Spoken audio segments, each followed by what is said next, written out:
ఇవాళ AP cabinet సమావేశం కానుంది. ఉదయం 11 గంటలకు ప్రారంభం కానున్న మంత్రివర్గ సమావేశంలో పలు కీలక అంశాలపై చర్చ జరగనుంది.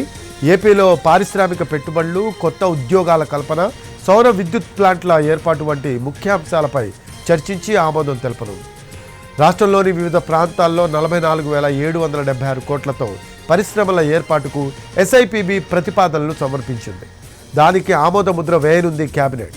అలాగే రాష్ట్రంలో సవరించిన రిజిస్ట్రేషన్ విలువలకు ఆమోదం తెలుపుతారు.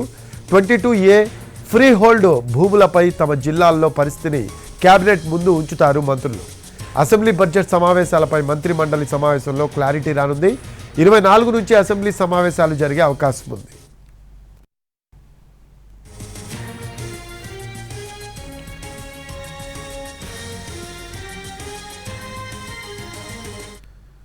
మరో అప్డేట్స్ తెలుసుకుందాం. మా కరెస్పాండెంట్ ప్రసన్న ఉన్నారు లైవ్లో అందుబాటులో. ప్రసన్న, ఏపీ కేబినెట్ సమావేశం కానుంటూ తెలుస్తూ ఉంది ఈరోజు. ఈ సమావేశంలో ప్రధానంగా ఏ అంశాలపై చర్చించే అవకాశం ఉంది? రఫీ, ఉదయం 11 గంటలకి ఏపీ కేబినెట్ సమావేశం ప్రారంభమవుతుంది. ప్రధానంగా ఈరోజు కొన్ని కీలక అంశాలకు సంబంధించి, ప్రధానంగా రెవెన్యూ భూములకు సంబంధించి, అంటే గత ప్రభుత్వంలో ఈ 22Aలో ఫ్రీ హోల్డ్ చేసిన భూములు, అదేవిధంగా నిషేధిత జాబితాలో భూములు ఏదైతే ఉన్నాయో దాని రిజిస్ట్రేషన్లకు సంబంధించి జిల్లా ఇన్ఛార్జి మంత్రులు దృష్టి పెట్టాలని గత కేబినెట్ సమావేశంలో చెప్పారంటే, నిషేధిత భూముల జాబితాలో ఉన్న భూములు అక్రమంగా రిజిస్ట్రేషన్లు ఏం జరిగాయి, 7,000 ఎకరాలు దాదాపు ప్రభుత్వం గుర్తించినట్టుగా తెలుస్తోంది. దీనికి సంబంధించి ఎలాంటి నిర్ణయం తీసుకుంటారు, ఆయా జిల్లాలు ఇచ్చిన మంత్రుల రిపోర్టు ఆధారంగా ఎలాంటి చర్యలు తీసుకునే అవకాశం ఉందనేది కేబినెట్లో చర్చించి ఒక క్లారిటీ వచ్చే అవకాశం కనిపిస్తోంది. ఇక SIPB state investment promotion board మన మీటింగ్ జరిగినప్పుడు ఒక 40,000 కోట్లకు పైగా పరిశ్రమలకు ఆమోదం తెలిపింది. అందులో సౌర విద్యుత్ ఉన్నాయి, పవన విద్యుత్ ఉన్నాయి. ఈ ఇంధన రంగంలో ప్రధానంగా కీలక పరిశ్రమలు దాదాపు ఒక 20,000 వరకు ఉద్యోగాలు వచ్చే అవకాశం ఉంది. కాబట్టి దీనికి సంబంధించి ఎస్ఐపిబి ప్రతిపాదనలన్నిటికీ కూడా ఈరోజు కేబినెట్ ఆమోదం తెలుపుతుంది. ఎందుకంటే రాబోయే 2-3 ఏళ్లలో ఈ సౌర పవన విద్యుత్ రంగాల్లో ఎక్కువ ఎంప్లాయ్మెంట్ ఇవ్వాలి, ఎక్కువ పెట్టుబడులను ఆకర్షించాలనే ఉద్దేశంతో రాష్ట్ర ప్రభుత్వం ప్రధానంగా ఎక్కువగా ఇంధన రంగం మీద ఎక్కువ ఫోకస్ పెట్టింది. కాబట్టి ఆ దిశగా కూడా కేబినెట్ లో వీటికి ఆమోదం తెలుపుతారు. దీంతో పాటు బడ్జెట్ సమావేశాలకు సంబంధించి ఈ నెలాఖరున బహుశా 24వ తారీఖు నుంచి ఏపీ బడ్జెట్ సమావేశాలు 2025-26కు సంబంధించి జరగబోతున్నాయి.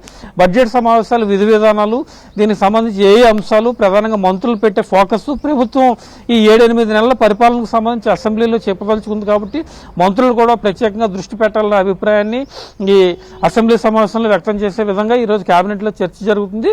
పోలవరం ప్రాజెక్టుకు సంబంధించి, ప్రధానంగా పోలవరం ప్రాజెక్టులో ఈ పునరావాస ప్యాకేజీకి సంబంధించి గత కొన్ని రోజులుగా చర్చ జరుగుతోంది. పోలవరం ప్రాజెక్టు నిర్మాణం ఒక ఎత్తు, పునరావాస ప్యాకేజీ ఒక ఎత్తు. కాబట్టి పునరావాస బాధితులు ఎవరైతే ఉన్నారో వాళ్ళందరికీ కూడా ఒక ప్యాకేజీ సఫిషియెంట్గా ఇచ్చే ఉద్దేశంతో నిన్న కూడా మంత్రులు మాట్లాడారు కొంతమంది.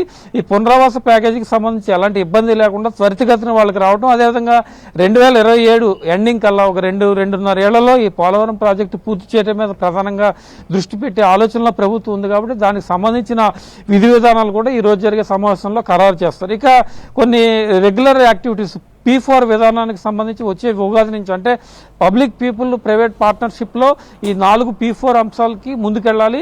పారిశ్రామికవేత్తలు, ధనవంతులు ఎవరైతే ఉన్నారో అట్టడుగు వర్గాల్లో పేదలను ఆదుకోవడానికి వాళ్ళంతా ముందుకు రావాలి. ఎందుకంటే ఒక 10% పారిశ్రామికవేత్తలు ఉంటారు, ధనవంతులు ఉంటారు, ఒక 20% మంది అట్టడుగు వర్గాల వాళ్ళు ఉంటారు. వాళ్ళని ఆదుకోవడానికి వీళ్ళంతా ముందుకు వచ్చి ఎలాంటి చర్యలు చేపట్టాలనే దాని మీద ఆంధ్రప్రదేశ్ ప్రభుత్వం ఫోకస్డ్గా ఒక ప్రాజెక్ట్ డీల్ చేస్తోంది. P4 అనే పేరు కూడా దానికి పెట్టడం జరిగింది. కాబట్టి ఉగాది నుంచి దానికి సంబంధించిన విధి విధానాలన్నీ ఖరారు అవుతాయి. ఈ P4లో ఎవరెవరు ఇన్వాల్వ్ అయి ఉండాలి, ఏ జిల్లాల్లో ఎక్కువగా ఫోకస్ పెట్టాలి, దారిద్ర్యకు దిగువన ఉన్న వాళ్ళని ఆదుకోవడంలో ఎలాంటి నిర్ణయాలు తీసుకోవాలి, ఇవన్నిటి మీద కూడా చర్చించే అవకాశం ఉంది. కాబట్టి దానికి సంబంధించిన విధి విధానాలు కూడా ఈ రోజు జరిగే కేబినెట్ సమావేశంలో చర్చిస్తారు. మరో ఇంపార్టెంట్ అంశం ఏంటంటే, ఉన్నత విద్యకు సంబంధించి ఒక కమిషనర్ ఏర్పాటు చేస్తున్నారు. అంటే ఇప్పుడు ఉన్నత విద్యా మండలి ఉంది, ఈ లాసెట్ కానీ ఐసెట్ కానీ ఈ కౌన్సిలింగ్లో అన్నీ కూడా ఉన్నత విద్యా మండలి చూస్తుంది. కమిషనరేట్ కి కొన్ని కీలక అధికారాలు ఉన్నత విద్యా మండలి నుంచి ట్రాన్స్ఫర్ చేస్తున్నారు.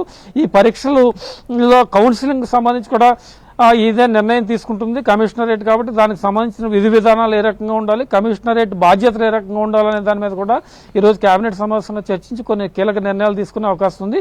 ఎమ్మెల్సీ ఎన్నికలకు సంబంధించి కూడా కేబినెట్ తర్వాత మంత్రులకి ముఖ్యమంత్రి దిశానిర్దేశం చేసే అవకాశాలు అయితే మనకి కనిపిస్తున్నాయి. ఇది ఓవరాల్ గా కేబినెట్ కి సంబంధించిన ఇంపార్టెంట్ అంశాలు.